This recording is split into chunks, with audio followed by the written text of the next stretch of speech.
Hello students, welcome to के law classes. मैं हूं काशिफ खान और हिंदू लॉ के सेकंड लेक्चर में मैं आज आपके साथ डिस्कस करने वाला हूं sources of Hindu law. Hindu law के जो दो सोर्सेस हैं, एंशिएंट सोर्सेस और मॉडर्न सोर्सेस, उन दोनों को हम इस वीडियो में डिस्कस करेंगे। तो चलिए वीडियो को शुरू करते हैं। जैसा कि आप सभी को पता होगा कि हिंदू लॉ के जो सोर्सेस हैं उनको दो पार्ट में डिवाइड किया गया है। एक है एंशिएंट सोर्सेस और दूसरा है मॉडर्न सोर्सेस। जो एंशिएंट सोर्सेस हैं उसमें चार सोर्सेस आते हैं। पहला आता है श्रुतिज, दूसरा आता है स्मृति, फिर है कमेंट्री एंड डाइजेस्ट, फिर आता है कस्टम्स। और यहाँ पे मॉडर्न जो सोर्सेस हैं उसमें तीन सोर्सेस हैं। पहला है जुडिशियल डिसीजंस, फिर है लेजिस्लेशंस और है उसके बाद equity, justice and good conscience. तो चलिए अब इन सारे जो सोर्सेस हैं इनको डिटेल में समझते हैं। अब सबसे पहले बात करते हैं श्रुति की। श्रुति जो है एक वर्ड है शुरू जिससे लिया गया है, जिसका मतलब होता है विच वॉज हेयर्ड। श्रुति या वेदास की हम बात करें तो ये माना जाता है कि वो वर्ड्स ऑफ डेटी हैं, मतलब कि वर्ड्स ऑफ गॉड हैं जो कि सेजेस को आए हैं, मतलब कि जो ऋषि मुनि होते थे उनको गॉड की तरफ से जो संदेश आता था, वो जो है सारे संदेश जो वो सुनते थे गॉड की तरफ से, उसको श्रुति में रखा गया है। श्रुति जो है वो कंटेन करता है वेदास, वेदांगास और उपनिषद।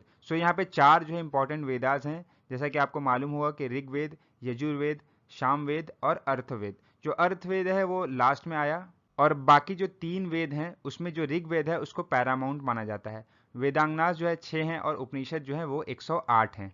अब यहाँ पे श्रुति में एक चीज और है कि श्रुति जो है वो पैट्रियार्कल फैमिली की बात करता है और ये भी कहता है कि जो फैमिली है वो एक यूनिट है, मतलब कि सब जो है मिलकर रहते हैं और उसमें जो सबसे ओल्डेस्ट पर्सन होगा वो उसका हेड माना जाएगा, जिसको गृहपति कहा जाएगा। श्रुति में एक चीज और बात यहाँ पे जानने की है कि श्रुति जो है किसी भी तरीके से कोई लॉ की बात नहीं करता है। श्रुति टोटली जो है वो धर्मा पे बेस्ड होता है और ये पूरी की पूरी रिलीजन की बात करता है। नेक्स्ट जो सोर्स है वो है स्मृति। स्मृति जो वर्ड है वो आया है स्मृति से। स्मृति का मतलब होता है व्हाट वाज रिमेम्बर्ड। जब ऋषि मुनियों को जो श्रुति आई थी, मतलब जो गॉड के वर्ड्स आए थे, वो जो वर्ड्स वो भूल गए, उसके बाद जो चीज़ें उनको याद रही, उसके जो आइडियाज़ याद रहे और वो जो आइडियाज़ उन्होंने अपने जो फॉलोअर्स थे, जो अपने सक्सेसर थे, जो उनको जनरेशन टू जनरेशन पास किया और उन्होंने उस चीज़ों को जो लिखा, वो सारी चीज़ें जो है स्मृति कहलाई। स्मृति को दो पार्ट में बांटा गया है। एक होता है प्राइमरी और दूसरा होता है सेकेंडरी। जो प्राइमरी स्मृति है उसको अगेन दो पार्ट में बांटा गया है। पहला है धर्म सूत्रा और दूसरा है धर्म शास्त्रा। धर्म शास्त्रा जो है वो पोएट्री के फॉर्म में है और वहीं जो धर्म सूत्रा है वो प्रोज के फॉर्म में है।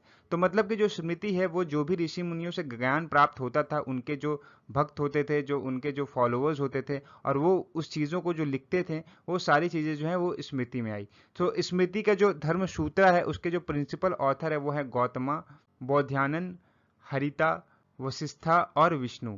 और यहाँ पे अगर हम धर्म शास्त्रा की बात करें तो इसके जो प्रिंसिपल ऑथर है वो है मनु, यज्ञवल्क्य, बृहस्पति और नारद।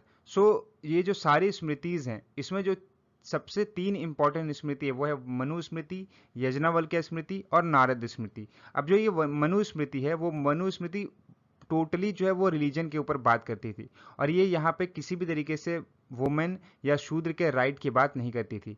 दूसरा आता है यज्ञवल्क्य स्मृति। ये थोड़ी सी जो है वो मनुस्मृति से डिफरेंट थी और इसमें थोड़ा सा जो चेंजेस लाए गए और इसमें जो है वो कुछ चीज़ें ऐड की गई, जैसे कि वुमेन और जो शूद्रा होते थे उनके राइट्स को इसमें ऐड किया गया। बाद में जब नारद स्मृति आई, नारद स्मृति जो है वो एक लिबरल स्मृति बनी और इसने जो है वो बहुत सारे राइट्स जो है वो दिए और बहुत सारे लॉज को भी इंट्रोड्यूस किया। जैसे कि इन्होंने जो है जो विडो होती थी उसके रीमैरिज की बात करी, उनके प्रॉपर्टीज़ के राइट की बात करी और बहुत सारे राइट्स जो हैं उनको अलग से दिए। तो यहाँ पे जो है जो सारी स्मृति जब आई तो स्मृति एक तरह से लॉ को भी साथ में लेकर आई। जहाँ हम श्रुति की बात करते हैं, श्रुति में किसी तरह का लॉ नहीं मिलता आपको, वहाँ पे सिर्फ धर्मा और धर्म की बात और रिलीजन की बात होती है। लेकिन जो स्मृति है वो लॉ की भी बात करती है। यहाँ पे जो मनु स्मृति है उसको सबसे ओल्डेस्ट स्मृति माना जाता है और स्मृति जो है वो मोरालिटी, रिलीजन, रूल्स और सारी चीज़ों की बात करता है जो कि श्रुति नहीं करती थी और ये श्रुति से थोड़ा लिबरल भी होती हैं। अब बात करते हैं जो नेक्स्ट सोर्सेस हैं, commentaries and digest. Commentaries and digest से यहाँ पे ये मतलब है कि जब जब हिंदू लॉ में डेवलपमेंट हो रहा था तो बहुत सारी चीज़ें जो है उसमें चेंजेस लाई गई। उनमें जो एंशिएंट सोर्स थे जो कि श्रुति और स्मृति, उसमें बहुत सारा इंटरप्रिटेशन किया गया, मॉडिफिकेशन किया गया और ये मॉडिफिकेशन और इंटरप्रिटेशन जाके कमेंट्रीज एंड डाइजेस्ट के फॉर्म में आए।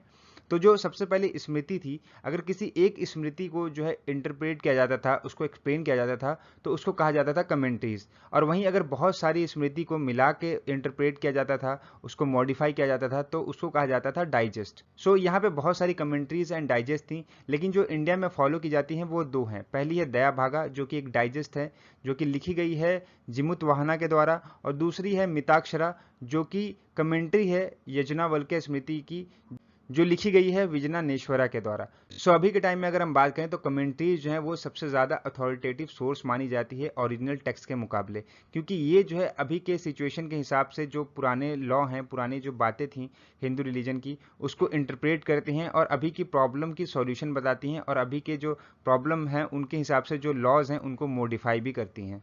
अब जो एंशिएंट सोर्स का जो लास्ट सोर्स है वो है कस्टम। कस्टम, जैसा कि आप सभी को पता है, बहुत टाइम से किसी प्रैक्टिस को हम जो है मानते चले आ रहे हैं, वो कस्टम में आ जाता है।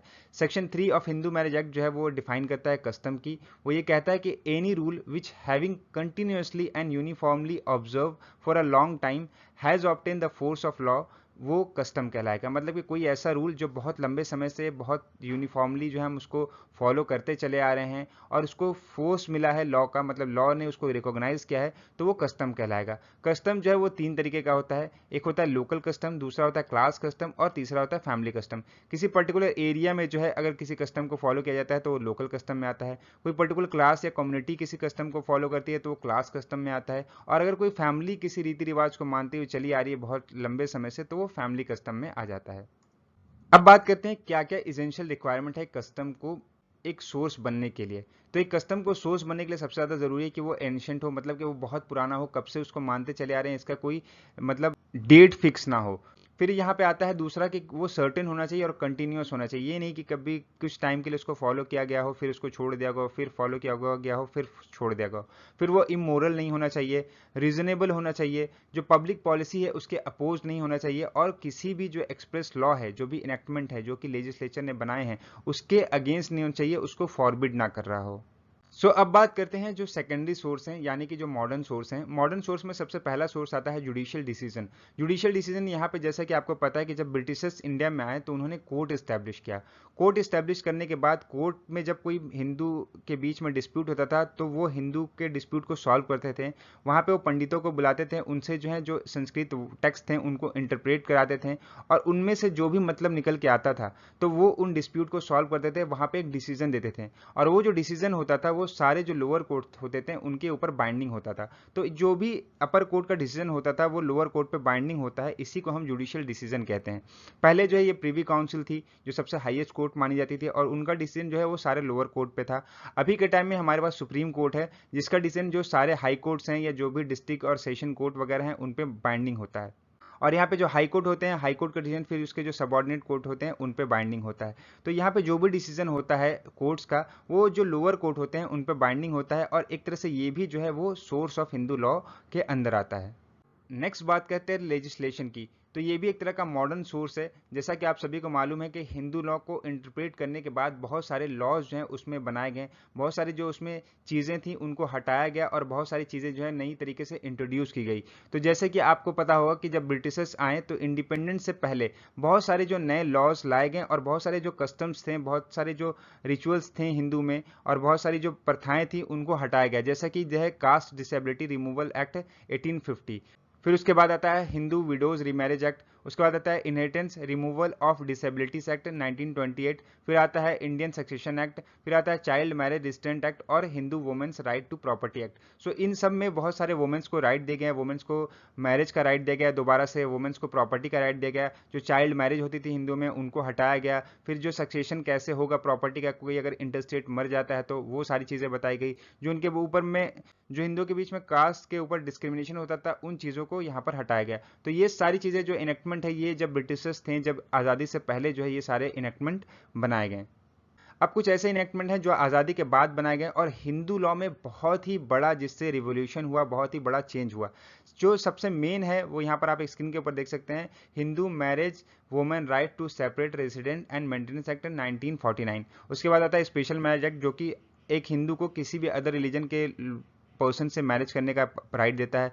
फिर है आता है हिंदू मैरिज एक्ट जो कि मैरिज और डिवोर्स की बात करता है। फिर आता है माइनॉरिटी एंड गार्जियनशिप एक्ट जो कि बताता है माइनर कौन होगा और माइनर का गार्जियन कौन बन सकता है। फिर आता है सक्सेशन एक्ट जो कि बात करता है कि प्रॉपर्टी का डिसोल्यूशन कैसे होगा, प्रॉपर्टी कैसे डिसॉल्व होगी एक लीगल हेयर में। फिर आता है अडॉप्शन एंड मेंटेनेंस एक्ट जो कि बात करता है कि एक बच्चे का अडॉप्शन कैसे होगा, कौन कौन इसको अडॉप्ट कर सकते हैं और कौन कौन जो है पर्सन अपने वाइफ को, अपने माता पिता को या अपने बच्चे को मेंटेन करने के लिए लायबल होंगे। फिर आता है मैरिज लॉज अमेंडमेंट एक्ट 1976 जो कि बहुत सारे चेंजेस लाता है ये ऊपर के एक्ट में। फिर आता है child marriage restraint amendment act 1978। सो ये बहुत सारे लॉज हैं जो कि अभी के टाइम में हिंदू के ऊपर एप्लीकेबल होते हैं और हिंदू लॉ को इंडिया में रेगुलेट करते हैं।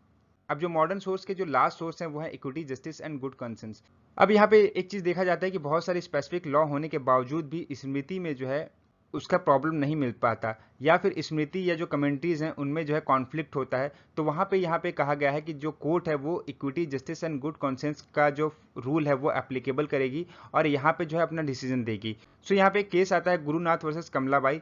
इसमें सुप्रीम कोर्ट ने कहा था कि अगर कोई रूल जो है वो एब्सेंस है हिंदू लॉ में, मतलब कि कोई कोर्ट के पास कोई प्रॉब्लम आई और उसका सॉल्यूशन जो पहले से एक्सिस्टिंग सोर्स है उसमें नहीं मिल रहा है, तो कोर्ट जो है वहाँ पे equity, justice and good conscience का रूल जो है अप्लाई करेगी, जो प्रिंसिपल है उसको अप्लाई करेगी। लेकिन जो डिसीजन होगा यहाँ पे वो किसी भी तरीके से जो ऑलरेडी एग्जिस्टिंग लॉ है, जो ऑलरेडी थ्योरीज है हिंदू लॉ की, उससे कंट्राडिक्ट नहीं होना चाहिए। मतलब कि वो सारी चीज़ें जो है सामने जो अभी की प्रॉब्लम है उसको सॉल्व करने के लिए तो यूज़ करेगी कोर्ट, लेकिन जो प्रॉब्लम को सॉल्व करेगी वो किसी भी तरीके से जो है वो पुरानी एग्जिस्टिंग जो थ्योरी है, जो डॉक्ट्रिन है, उनसे जो है अगेंस्ट नहीं होनी चाहिए, उनसे जो है कंट्राडिक्ट नहीं होनी चाहिए।